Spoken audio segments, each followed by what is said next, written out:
pemirsa Indo Bauliau, dimanapun Anda berada, saya Sunardi Mulia.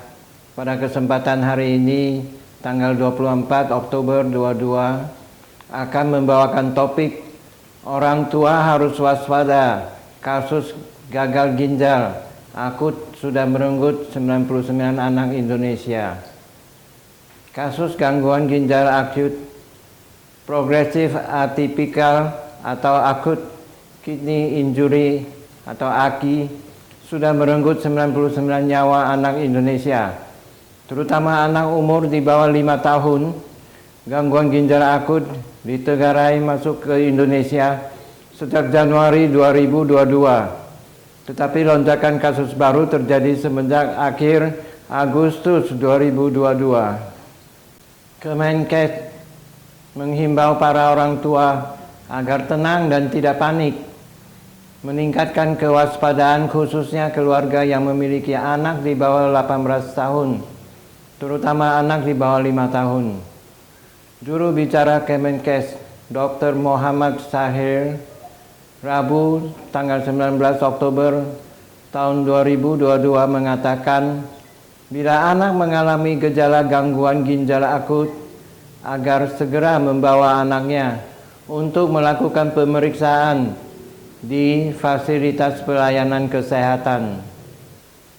Ikatan Dokter Anak Indonesia (IDAI) menghimbau kepada para orang tua untuk menghindari dulu pemberian obat batuk atau paracetamol sirup kepada anak dan meminta orang tua untuk lebih dulu melakukan kompres hangat, mengingat demam adalah cara tubuh melawan patogen virus yang masuk, serta mengganti obat-obatan sirup dengan obat lain dalam bentuk tablet, kapsul, suppositoria atau anal atau lainnya.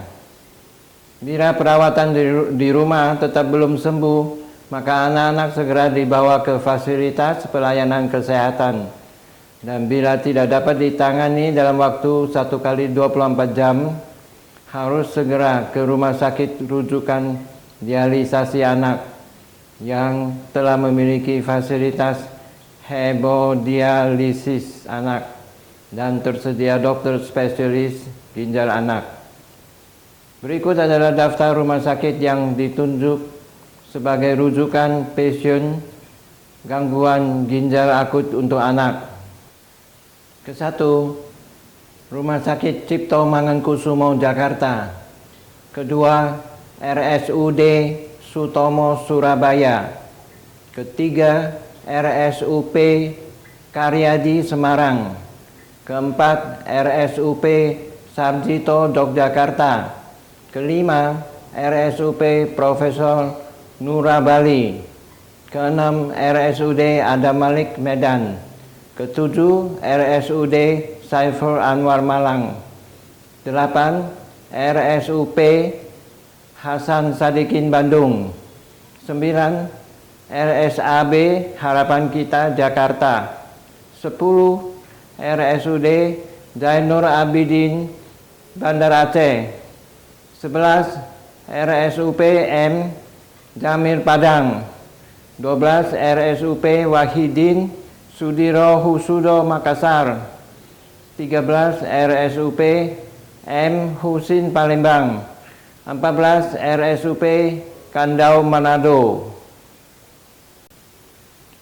Kemenkes juga menghimbau kepada tenaga kesehatan pada fasilitas pelayanan kesehatan dan rumah sakit untuk sementara tidak memberikan resep obat dalam berbentuk cair atau sirup sampai hasil diagnosis dan penelitian penyebab ginjal akut telah rampung dilakukan. Kemenkes menginstruksikan seluruh apotek untuk sementara waktu tidak menjual obat bebas dan atau bebas terbatas dalam bentuk cair atau sirup sampai hasil diagnosis dan penelitian yang dilakukan oleh Kementerian Kesehatan dan BPOM ini tuntas dan hasil diumumkan ke masyarakat. Kemenkes mengumumkan bahwa sampai 18 Oktober 2022, jumlah kasus gagal ginjal akut yang dilaporkan sebanyak 206 kasus dari 20 provinsi dengan angka kematian sebanyak 99 anak. Sebaran 14 provinsi yang memiliki kasus gangguan ginjal akut yaitu DKI Jakarta, Jawa Barat, Jawa Tengah, Banten, Bali, Kalimantan Timur, Kalimantan Selatan, Sulawesi Selatan, Aceh, Sumatera Barat, Jambi, Kepulauan Riau, Papua Barat, dan Nusa Tenggara Timur. Menurut sebarannya, kasus gangguan ginjal akut paling banyak tersebar di DKI Jakarta dengan total mencapai 50 kasus dan penderita masih didominasi oleh bayi di bawah usia 5 tahun. Kepala Biro Komunikasi dan Pelayanan Pabrik Kemenkes, Dr. Siti Nadia Tarmizi, mengungkapkan pihaknya memang menemukan adanya senyawa toksik yang salah satunya etilen glikol pada beberapa jenis obat. Namun, belum dapat diambil kesimpulan bahwa hal tersebut berkaitan dengan gangguan ginjal akut pada anak. Di sisi lain, BPOM memastikan keempat produk sirup obat batuk atau paracetamol cair buatan India mengandung etilen glikol atau IG maupun dietilen glikol DIG tidak masuk ke Indonesia. Keempat obat batuk yang dimaksud adalah ke-1, promethazine oral solution, kedua, Cofexmalin baby cough syrup, 3, Macov baby cough syrup, keempat, Magrib and cold syrup.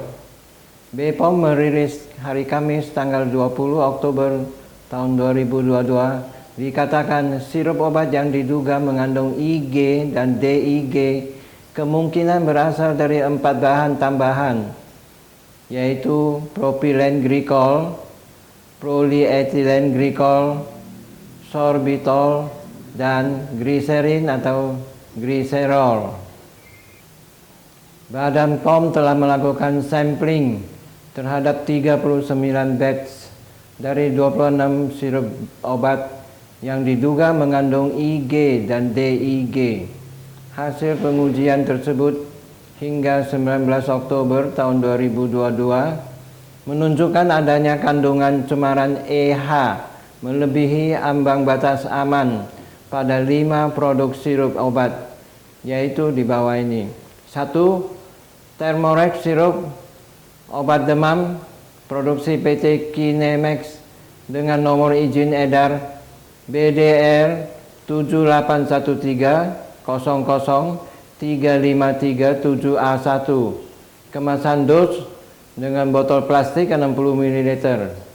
Kedua, Florin DMP sirup atau obat batuk dan flu produksi PT Yorindo Pharmatama dengan nomor izin edar DTL 03327 08637A1, kemasan dos botol plastik A60 ml.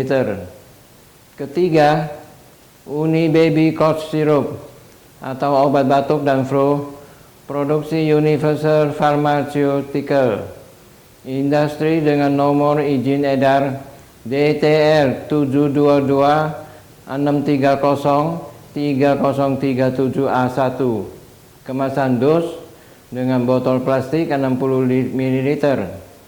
Keempat, U-Baby Demam Sirup atau obat demam produksi Universal Pharmaceutical Industry dengan nomor izin edar DBL 8726-30123-7A1, kemasan dos total plastik 60 ml.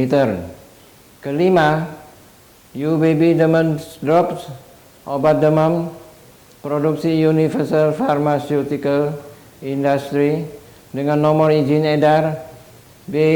DBR 1926 30 33361. Kemasan dos botol plastik 15 ml. Para orang tua wajib tahu gangguan ginjal akut misterius yang menyerang anak, yaitu terjadinya penurunan yang cepat dan tiba-tiba pada fungsi ginjal anak, ditandai dengan penurunan volume buangan air kecil hingga tidak bisa buang air kecil sama sekali.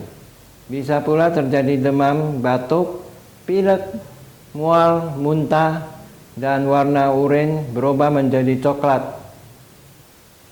BPOM menghimbau masyarakat untuk waspada, menjadi konsumen cerdas, dan selalu memperhatikan hal berikut ini. Kesatu, membeli dan memperoleh obat hanya di sarana resmi, yaitu apotek, toko obat, puskesmas atau rumah sakit terdekat. Kedua, membeli obat secara online dapat dilakukan hanya di apotek yang telah memiliki izin penyelenggara sistem elektronik farmasi atau PSIF. Ketiga, BPOM secara berkesinambungan melaksanakan patroli cyber atau cyber patrol pada platform situs, media sosial, dan e-comment untuk menelusuri dan mencegah peredaran obat ilegal. Keempat, menerapkan cek klik atau cek kemasan dalam kondisi baik, cek label, izin edar, dan kedaluarsa sebelum membeli atau menggunakan obat. Pemirsa Indobauliau, terima kasih, sampai di sini dulu pembahasan pada hari ini. Terima kasih telah menonton Indobauliau. Mohon tekan subscribe dan beri komentar serta berbagi kepada teman-teman. Sampai jumpa pada kesempatan berikutnya.